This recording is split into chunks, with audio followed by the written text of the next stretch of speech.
우리가 영상으로 계속 예배하다 보면 예배의 참 의미를 잊기가 너무 쉽습니다.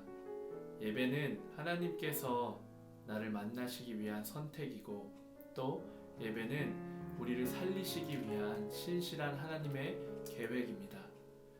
이것을 우리가 잊어버린다면 예배가 서비스로 전락되는 것은 시간 문제입니다.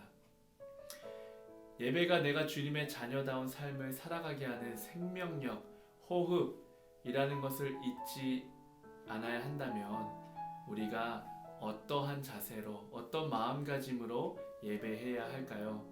요즘 영상으로 예배가 대체되면서 각 가정에서 영상으로 예배를 드리고 있습니다. TV를 시청하듯 예배를 관람하는 유혹에 빠지기가 너무나도 쉬운데요.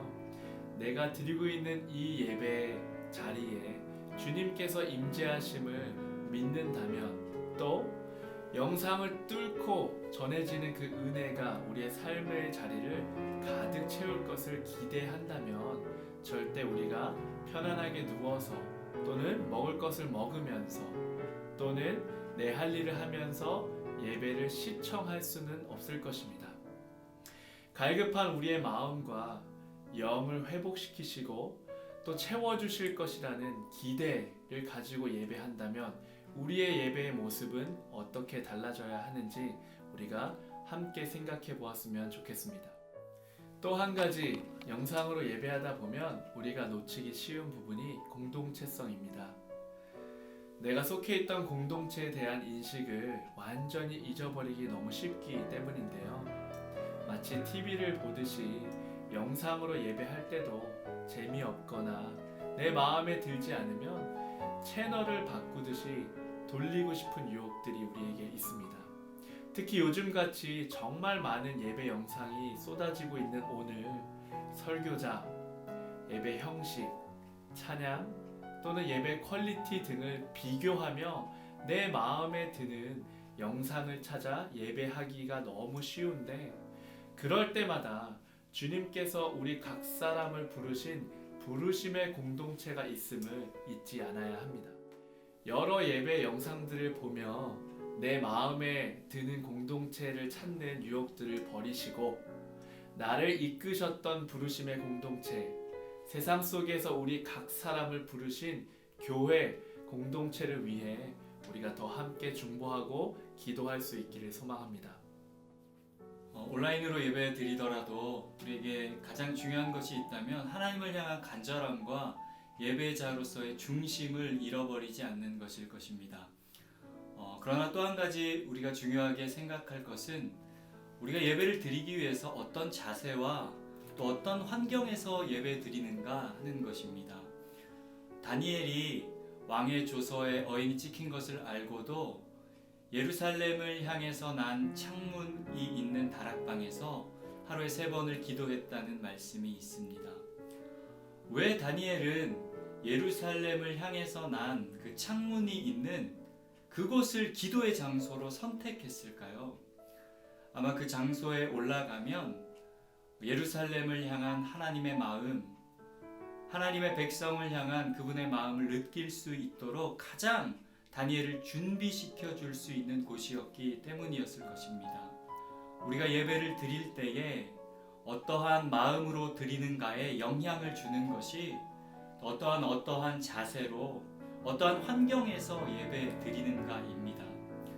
그렇기 때문에 여러분이 예배 드리실 때 평상시에 그냥 온라인으로 영상을 보는 것과는 다르게 준비된 마음으로 정돈된 환경에서 예배 드릴 수 있으시면 좋겠습니다. 예배를 시작하기 전에 먼저 예배를 위해 기도하고 가지런히 옷을 입고 예배를 드릴 수 있는 영상을 보는 책상이나 식탁에 아름다운 볼을 한번 깔아놓는 것도 좋을 것 같습니다. 노트북이나 큰 TV 화면을 통해서 예배 드리는 것이 핸드폰으로 영상을 보는 것보다는 여러분의 예배를 더 도와줄 수 있을 것입니다. 성경책이나 또 여러분의 마음을 하나님께 올려드릴 수 있는 십자가와 같은 말씀 구절과 같은 좋은 것들을 함께 두고 하나님께 예배 드릴 수 있다면 더 집중해서 하나님께 예배할 수 있는 좋은 마음의 자세, 그런 환경이 적절하게 잘 준비될 수 있다고 볼 수 있을 것 같습니다. 저는 개인적으로 지금의 이 어려운 시기를 보내면서 우리 모두가 할 수 있는 역할들이 있다고 생각합니다. 역대하 7장 14절 말씀인데요. 내 이름으로 불리는 내 백성들이 악한 길에서 돌이켜 스스로 낮아져 기도하고 내 얼굴을 구하면 내가 하늘에서 듣고 그들의 죄를 용서하며 그 땅을 고칠 것이다. 아멘.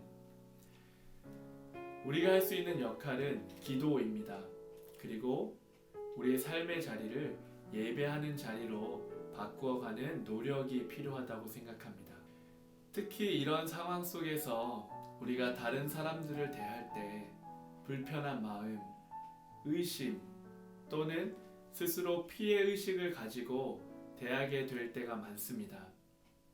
그런데 그럴 때마다 주님께서 날 귀하다 하시고 우리를 사랑하셨던 그 사랑을 잊지 않고 내 이웃들과 다른 지체들을 동일한 사랑으로 사랑하고 계시다라는 것을 기억할 필요가 있습니다. 고든 맥도날드 목사님의 책 중에 내면 세계의 질서와 영적 성장이라는 책이 있습니다. 그 책에 기록된 내용 중에 목사님께서 우리 모두가 시간에 쫓기는 자가 아니라 다스리는 자로 살아가야 함을 이야기하고 있는데요. 이 시기를 통해 우리 모두가 시간에 쫓기지 않고 시간을 잘 다스리는 자로 살아갈 수 있기를 소망합니다. 내게 주어진 시간들을 헛되이 보내지 않고 시간에 거룩한 의미를 부여하면서 주님께서 기뻐하시는 삶의 예배자로 거듭나는 저와 여러분들 되시길 진심으로 축복합니다. 이번 주 청년들과 대화하면서 재택근무를 시작하게 됐는데 오히려 시간이 많이 남을 것 같았는데 삶이 완전히 무너져 버렸다는 그런 이야기들을 많이 들었습니다. 새로운 환경에서 일하고 새로운 일상에 적응하기 위해서 우리 삶을 어떻게 예배로 바꾸어갈 수 있는지, 어떻게 우리의 삶에 거룩한 리듬을 만들어 갈 수 있는지에 대한 고민이 필요한 것 같습니다.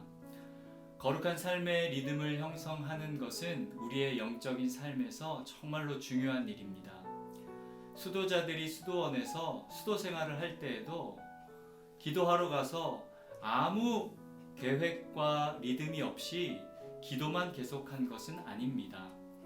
아침에 일어나서 밥을 먹고 예배를 드리고 산책하고 노동하는 그런 삶에 반복되는 리듬이 있었습니다. 이제 여러분들에게 새롭게 시작된 삶의 환경과 또 그 공간 안에서 새로운 거룩한 리듬을 만들어 보실 것을 추천합니다. 거룩한 리듬을 만드는 것은 두 가지입니다. 무엇을 내 삶에서 빼야 할 것인가, 그리고 무엇을 더해야 할 것인가입니다.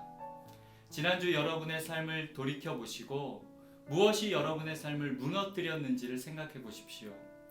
그러면 무엇을 조심하고 무엇을 빼내야 할지에 대한 여러분 삶의 리듬을 발견할 수 있습니다. 그리고 나서 내 삶에 하나님을 향하도록, 하나님을 기억하도록 하기 위해서 무엇을 더해야 할지를 또 생각해 보시면 좋겠습니다. 이렇게 거룩한 리듬을 형성할 때에는 여러분이 늘상 해야만 하는 어떤 일들에 그 거룩한 습관을 함께 더하는 것이 좋습니다. 아침에 일어나서 아침 식사를 한 이후에는 반드시 큐티를 해야겠다. 점심에 점심 식사를 하고 오후 업무를 시작하기 전에는 반드시 성경을 한 장 읽어야겠다. 여러분 삶에 가장 적합한 이런 거룩한 리듬을 통해서 여러분의 삶을 새롭게 형성해 갈 수 있는 여러분 될 수 있기를 축복합니다.